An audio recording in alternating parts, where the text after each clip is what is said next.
قاتل الذین لا یؤمنون باللہ ولا بالیوم الآخر ولا يحرمون ما حرم الله ورسوله ولا يدينون دين الحق من الذين أوتوا الكتاب حتى يعطوا الجزية عن يد وهم صاغرون وقالت اليهود عزير ابن الله وقالت النصارى المسيح ابن الله ذلك قولهم بأفواههم يضاهئون قول الذين كفروا من قبل قاتلهم الله أنى يؤفكون اتخذوا أحبارهم ورهبانهم أربابا من دون الله والمسيح ابن مريم وما أمروا إلا ليعبدوا إلها واحدا لا إله إلا هو سبحانه عما يشركون۔ سورہ توبہ کی آیت نمبر 29 سے 31 تک میں نے آپ کے سامنے پڑھی ہے۔ اس میں باری تعالیٰ نے جو ارشاد فرمایا اس کا ترجمہ یہ ہے کہ وہ اہل کتاب جو نہ اللہ پر ایمان رکھتے ہیں نہ یوم آخرت پر، اور جو اللہ اور اس کے رسول کی حرام کی ہوئی چیزوں کو حرام نہیں سمجھتے اور نہ دین حق کو اپنا دین مانتے ہیں، ان سے جنگ کرو یہاں تک کہ وہ خوار ہو کر اپنے ہاتھ سے جزیہ ادا کریں۔ یہودی تو یہ کہتے ہیں کہ عزیر اللہ کے بیٹے ہیں، اور عیسائی یہ کہتے ہیں کہ مسیح اللہ کے بیٹے ہیں۔ یہ ان کی منہ کی بنائی ہوئی باتیں ہیں، اور یہ ان لوگوں کی سی باتیں کر رہے ہیں جو ان سے پہلے کافر ہو چکے ہیں۔ اللہ کی مار ہو ان پر، یہ کہاں اوندھے بہکے جا رہے۔ انہوں نے اللہ کے بجائے اپنے احبار یعنی یہودی علماء اور راہبوں یعنی عیسائی درویشوں کو خدا بنا لیا ہے، اور مسیح ابن مریم کو بھی، حالانکہ ان کو ایک خدا کے سوا کسی کی عبادت کرنے کا حکم نہیں دیا گیا تھا۔ اس کے سوا کوئی خدا نہیں، وہ ان کی مشرکانہ باتوں سے بالکل پاک ہے۔ ان دو آیتوں سے پہلے روئے سخن آپ دیکھتے چلے آ رہے ہیں، وہ عرب کے بت پرستوں کی طرف تھا۔ انہی کے بارے میں یہ اعلان کیا گیا تھا کہ اب وہ جزیرہ عرب میں نہیں رہ سکتے، اور جزیرہ عرب ان سے پاک کیا جائے گا۔ اسی سلسلے میں حج کو بھی منع کر دیا گیا، ان کے حج کو بھی منع کر دیا گیا تھا۔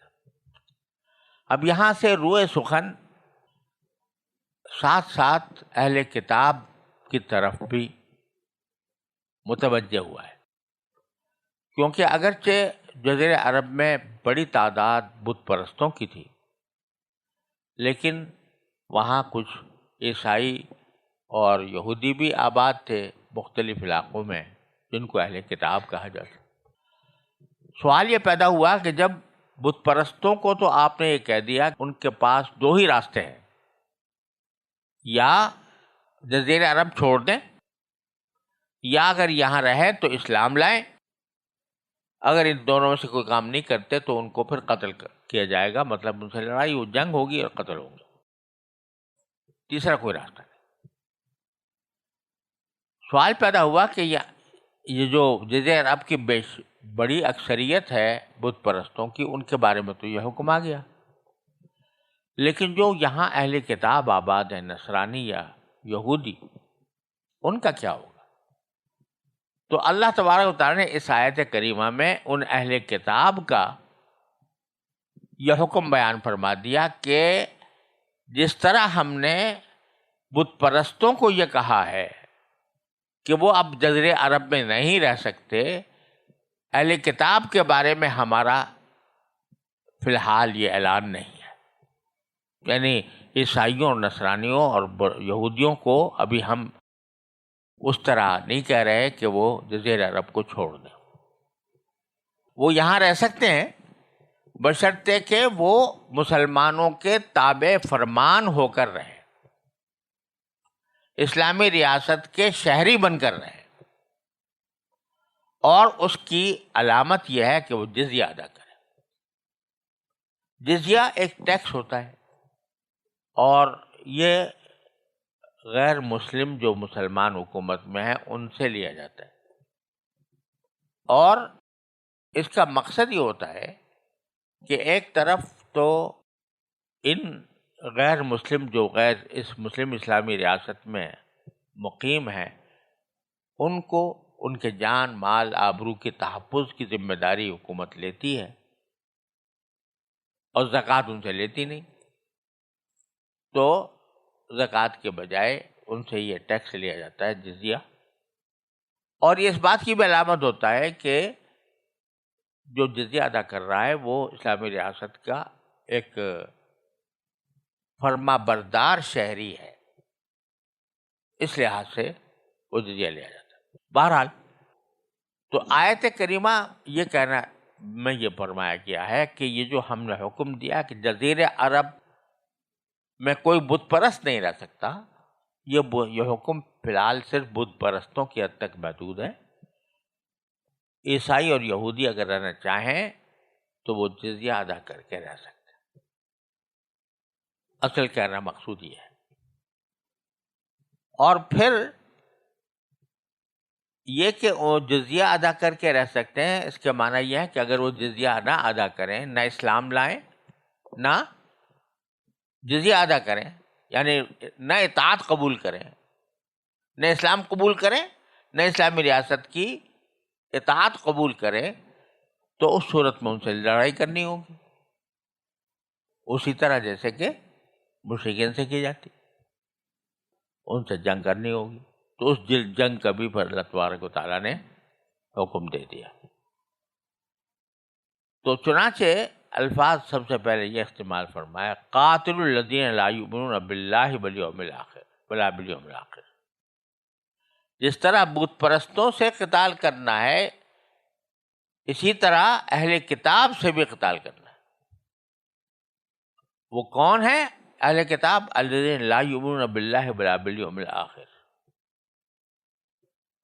کہ جو اللہ پر ایمان نہیں رکھتے اور یوم آخرت پر ایمان نہیں رکھتے۔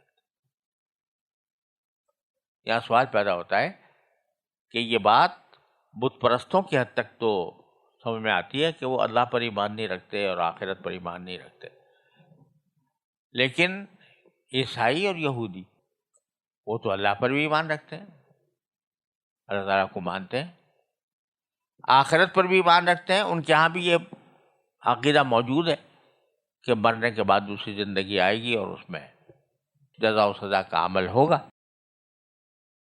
تو پھر یہ کیسے کہہ دیا گیا کہ وہ اللہ پر ایمان نہیں رکھتے، یوم آخرت پر ایمان نہیں رکھتے؟ تو جواب اس کا یہ ہے کہ اللہ پر ایمان رکھنے کے معنی کیا ہے؟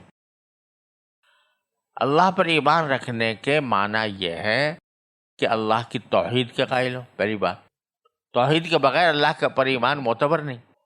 اور عیسائیوں کے ہاں تو توحید اس معنی میں خطرے میں پڑی ہوئی ہے کہ وہ توحید و تثلیث کے قائل ہیں، تثلیث و توحید کے قائل ہیں، خدا تین مانتے ہیں۔ اور خدا پر ایمان لانے کا ایک اہم جز یہ ہے کہ اللہ تعالیٰ کی تمام صفات پر ایمان لائے۔ اور یہودی اگرچہ اللہ پر ایمان تو رکھتے ہیں، لیکن ان میں سے بعض تو ایسے ہیں جو اس لحاظ سے شرک کرتے ہیں کہ حضرت عزیر علیہ السلام کو اللہ کا بیٹا مانتے، اور بعض اگرچہ حضرت عزیر کو بیٹا نہیں مانتے، لیکن اللہ تعالیٰ کی صفات ان کے ہاں بالکل مختلف ہیں ان صفات سے جو اللہ تعالیٰ کی حقیقتاً ہیں۔ ان کے مذہب میں جو خدا ہے وہ ایک جسم ہے، اور جس طرح جسم کو جو عوارض لائق ہوتے ہیں وہ اللہ میاں کو بھی ہوتے ہیں۔ اللہ میاں روتے بھی ہیں، اپنی کیے پر پچھتاتے بھی ہیں، اپنے کیے پر پچھتاتے بھی ہیں، اور کبھی کھیلنے کو بھی دل چاہتا ہے ان کا۔ اس قسم کی صفات جو ہیں وہ اللہ تعالیٰ کی طرف انہوں نے منسوب کی ہوئی ہیں۔ تو یہ کہنا کہ بھئی اللہ میاں پچھتاتا ہے اپنے کیے پر، یہ ایمان ہے اللہ پر. تو اس لیے یہ کہا گیا کہ حقیقت میں اگر لفظی طور پر وہ کہیں کہ اللہ کو مانتے ہیں لیکن اللہ پر حقیقی ایمان نہیں رکھتے. اور یوم آخرت کا معاملہ یہ ہے کہ ایمان تو رکھتے ہیں لیکن یہودی یہ کہتے ہیں کہ جی بس ہمیں تھوڑی دیر کو داخل کیا جائے گا محض خانہ پوری کے لیے، لن تمسنا النار الا ایاما معدودات، خانہ پوری کے لیے داخل کیا جائے گا، بعد میں تو ہمارے مزے ہی مزے ہوں گے وہاں. اور حدیث میں آتا ہے کہ ایک یہودی عالم نے حضور اقدس صلی اللہ علیہ وسلم سے عرض کیا کہ ہم کچھ دیر کے جائیں گے جہنم میں، پھر آپ ہی ہماری جگہ لے لیں گے بعد میں ہمیشہ. تو اس قسم کی فضول باتیں یوم آخرت کے ساتھ وابستہ کی ہوئی. تو اس وجہ سے یہ ہوا کہ گویا اللہ پر ایمان رکھتے ہی نہیں، یوم آخرت پر ایمان رکھتے ہی نہیں. اور اس کی مزید تصریح فرما دی دینون دین الحق، وہ سچے دین کو دین مانتے ہی نہیں. بیچ میں یحرمون ما حرم اللہ ورسولہ، جن چیزوں کو اللہ نے حرام کیا، اللہ کے رسول نے حرام کیا، ان کو یہ حرام نہیں قرار دیتے. تو اور لا دین و دین الحق، اور دین حق کی اطاعت نہیں کرتے. تو ان سے قتال کرو حتی یعطوا الجزیۃ، یہاں تک کہ یہ جزیہ دیں، عن یدن کے قدر خود اپنے ہاتھ سے جزیہ دیں. وہم صاغرون، اس حالت میں کہ وہ خوار ہو کر جزیہ دیں. صاغر کے معنی چھوٹے کے بھی ہوتے ہیں، ذلیل کے بھی ہوتے ہیں، رسوا کے بھی ہوتے ہیں. تو مقصد در حقیقت اس سے اہانت یا توہین نہیں ہے، بلکہ مقصد یہ ہے کہ وہ اپنے آپ کو اسلامی ریاست کا مطیع اور فرمانبردار تسلیم کر لے. مذہب چاہے ان کا وہی رہے جو ہے، عبادتیں وہی کرتے رہے جو کرتے ہیں، لیکن ریاست کے ایک فرما بردار شہری کے طور پر رہے. اسی لیے امام شافعی رحمۃ اللہ علیہ نے وہ صاغرون کی تفسیر یہ کی ہے کہ وہ ہماری اسلامی ریاست کا قوانین کو مانے، تو اس کے ساتھ وہ رہ سکتے ہیں. دوسرے اب یہاں سے نتیجہ کیا نکلا کہ نتیجہ یہ نکلا کہ بت پرست تو جزیرہ عرب میں نہیں رہ سکتے. اہل کتاب کے بارے میں اس آیت نے کہہ دیا کہ وہ جزیہ دے کر وہ رہ سکتے ہیں جزیرہ عرب میں. لیکن بعد میں رسول کریم صلی اللہ علیہ وسلم نے پھر اپنے آخر حیات میں یہ حکم دیا تھا کہ یہود و نصارہ کو بھی جزیرہ عرب سے نکال دو. وہ ایک الگ موضوع ہے، لیکن یہاں اس وقت ان کو اجازت دی گئی.